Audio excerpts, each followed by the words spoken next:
त्यांना तिचं हे रूप पाहून धक्काच बसला. आईला पाहताच रुपाली मालतीबाईंच्या गळ्यात पडून ओक्साबोक्शी रडू लागली. मालतीबाईंना धक्क्यातून सावरायला बराच वेळ लागला. शामराव सोफ्यावर विमनस्क होऊन बसले होते.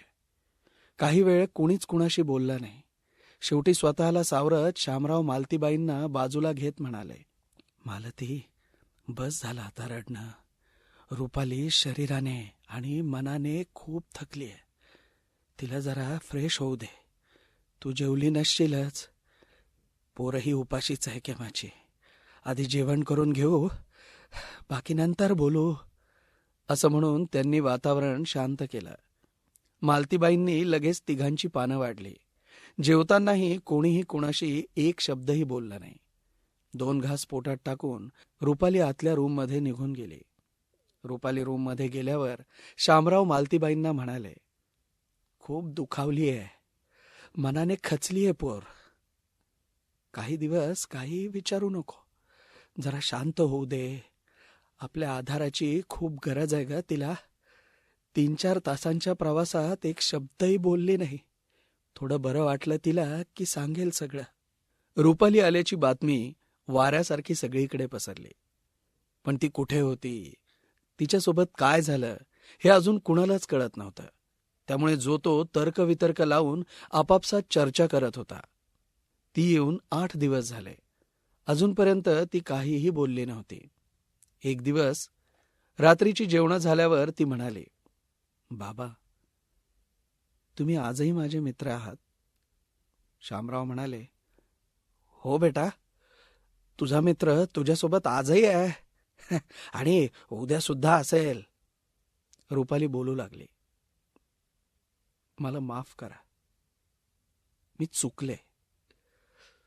माझी निवड चुकली बाबा.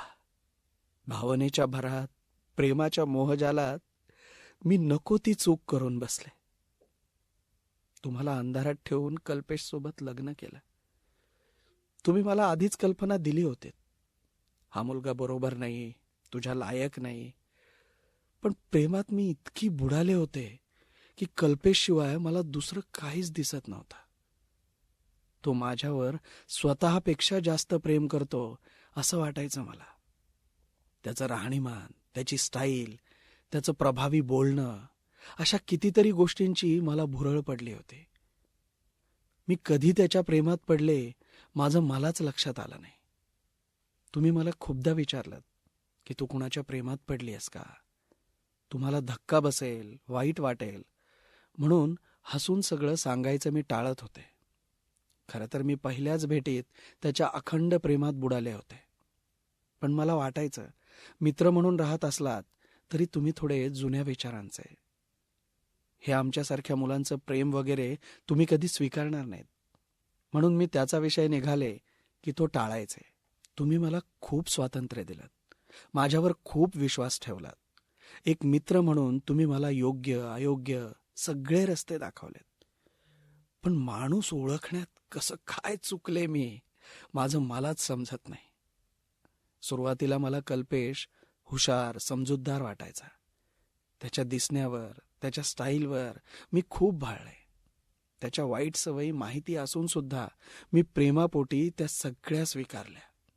तुम्ही माझ्यासाठी जेव्हा स्थळ पाहिलं आणि मला सगळ्या बाबतीत हे स्थळ माझ्यासाठी किती चांगलं आहे, योग्य आहे हे सांगितलं, तेव्हा मी खूपदा सांगण्याचा प्रयत्न केला की बाबा, मला नाही करायचं तुम्ही पसंत केलेल्या मुलाशी लग्न. मला कल्पेश सोबत जगायचंय, तोच माझ्या आयुष्याचा सोबती आहे. असं खूपदा वाटलं बाबा की तुम्हाला सांगावं. पण तुमच्या आणि आईच्या चेहऱ्यावरचा आनंदही मला तितकाच महत्वाचा वाटत होता. मनात एक अनामिक भीतीही होती की तुम्ही माझ्या आणि कल्पेशच्या लग्नाला कधीही परवानगी देणार नाहीत. कारण कल्पेश तुम्हाला माझ्या लायक कधीच वाटला नाही, हे तुम्ही बऱ्याच वेळा बोलूनही दाखवलं. त्यामुळे मी तुम्हाला आमच्या प्रेमाबद्दल सांगण्याचं धाडस नाही करू शकले. तुम्ही मला म्हणायचात, रूपा, तुला कुणी आवडलं तर सांग मला, मी त्याबद्दल नक्की विचार करेल. पण जिथे कल्पेश कधीच तुम्हाला माझ्यासाठी योग्य वाटला नाही, तिथं मी त्याबद्दल अजून काय बोलणार. शेवटी मनावर दगड ठेवून मी पळून जाऊन लग्न करण्याचं पाऊल उचललं. मला याची जाणीव होती की माझ्या या निर्णयामुळे मी माझ्या सगळ्यात जवळच्या मित्राला गमावणार आहे. त्याला कायमची पोरकी होणार आहे. खूप खूप दुःख देणार आहे. पण प्रेमात आंधळी झाले होते हो मी.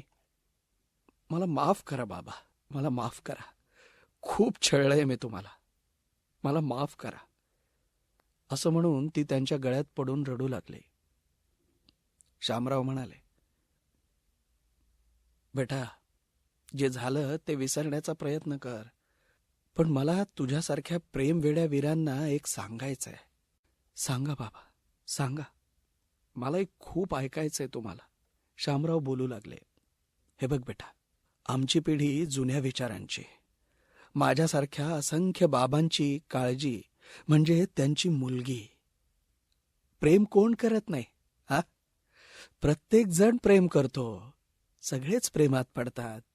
कुणी व्यक्त करतो, कुणी व्यक्त करण्याचं धाडस करत नाही. काही जण तुझ्यासारखं प्रेमात पुढचं पाऊल टाकतात, तर काही अर्ध्या वाटेवरच आपला प्रवास सोडून देतात.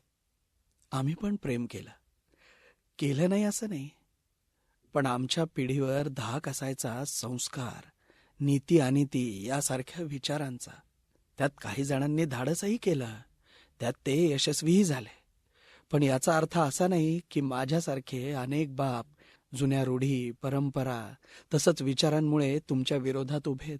आज आमची पिढी, माझ्यासारखे असंख्य बाप तुमच्या नवीन पिढीच्या हातात हात घालून तुमच्या सोबत चालत आहेत. आमच्यावर असलेल्या जुन्या विचारांचा पगडा आम्ही बाप लोक उखडून टाकतोय.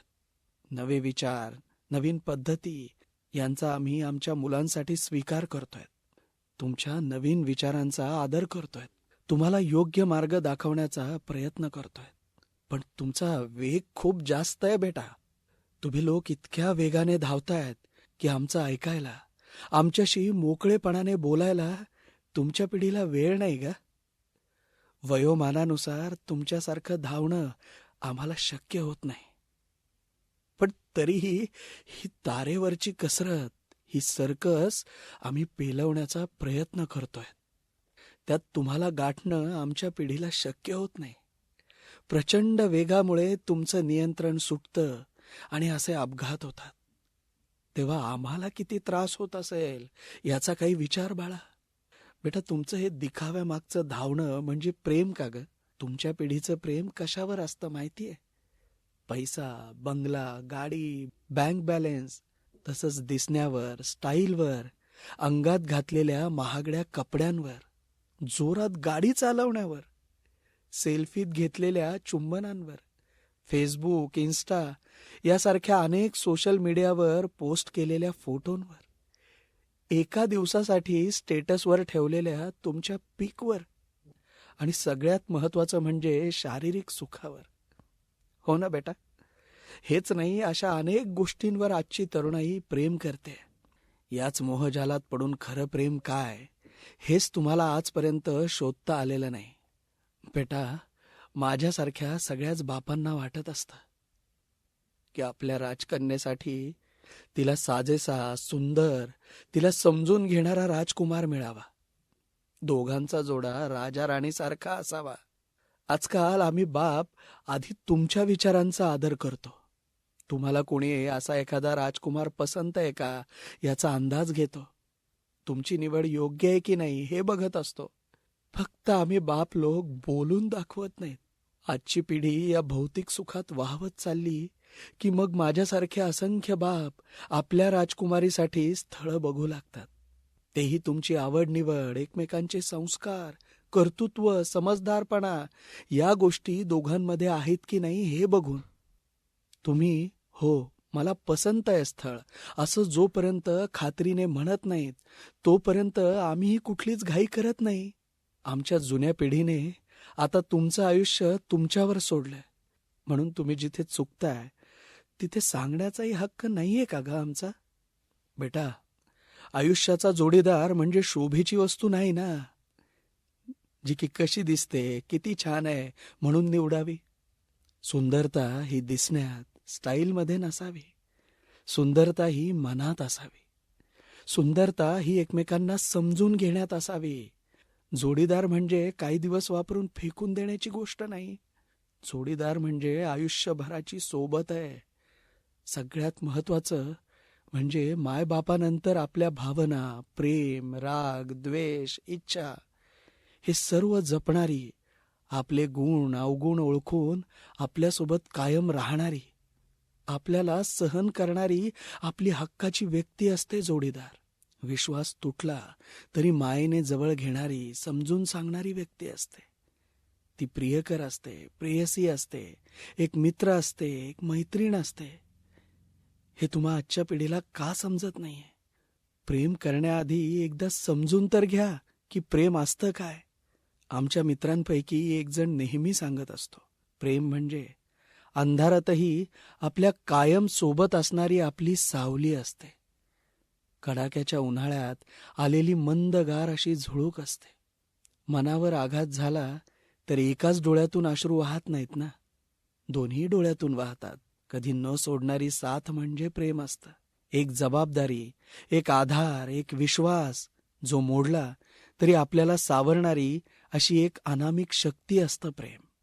प्रेम म्हणजे फोटो काढून इतरांना दाखवण्याचा दिखावा नसतो बेटा. हेच आजच्या पिढीला का समजत नाही. प्रेम म्हणजे कर्तव्य, प्रेम म्हणजे सोबत नसतानाही सोबत असल्याची एक जाणीव. हे कधी समजेल बेटा तुमच्या पिढीला? असं म्हणून त्यांनी तिला जवळ घेतलं आणि तिच्या डोक्यावरून हात फिरवून मालतीबाईंना म्हणाले, मालती, खूप त्रास दिला ग आपल्या रुपालीला त्याने. खूप मारलं, शिव्या दिल्या, रात्रभर घराबाहेर ठेवलं, उपाशी ठेवलं. इतका व्यसनी निघाला तो की विचारू नको. आणि आपल्या पोरीने पुन्हा आपल्याला त्रास नको म्हणून इतकी वर्ष एक शब्दही सांगितला नाही. खूप सहन केलं, खूप सहन केलं. पण त्या दिवशी त्या डॉक्टरांनी तिच्या जखमा पाहून मला फोन केला, म्हणून आज आपली रुपाली आपल्या जवळ आहे.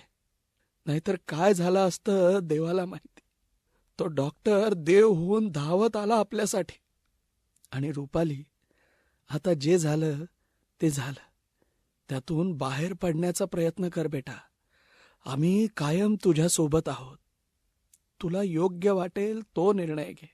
अजून खूप आयुष्य बाकी आहे. असे खचून जाऊ नकोस. हा तुझा बाबा नावाचा मित्र कायम तुझ्या सोबत आहे, हे आता कधीही विसरू नकोस. रुपालीने हसून होकार दिला आणि येणाऱ्या नवीन भविष्याविषयी त्यांच्यात संवाद सुरू झाला. आजच्या कथेचं नाव होतं लव्ह मॅरेज. लेखक सचिन विष्णुपंत काळे, जालना. जर तुम्हालाही या कथा आवडत असतील आणि वेगवेगळ्या विषयांवरच्या कथा ऐकायला आवडत असेल, तुम्ही आमचं कथाष्टक हे चॅनल नक्की सबस्क्राईब करा आणि बेल आयकॉन दाबायला अजिबात विसरू नका, ज्यामुळे की तुम्हाला वेगवेगळ्या कथांचे किंवा आम्ही अपलोड केलेल्या कथांचे नोटिफिकेशन येत राहतील. आजच्या दिवशी एवढंच. पुन्हा भेटूयात नवीन कथेसोबत. आपला दिवस शुभ असो.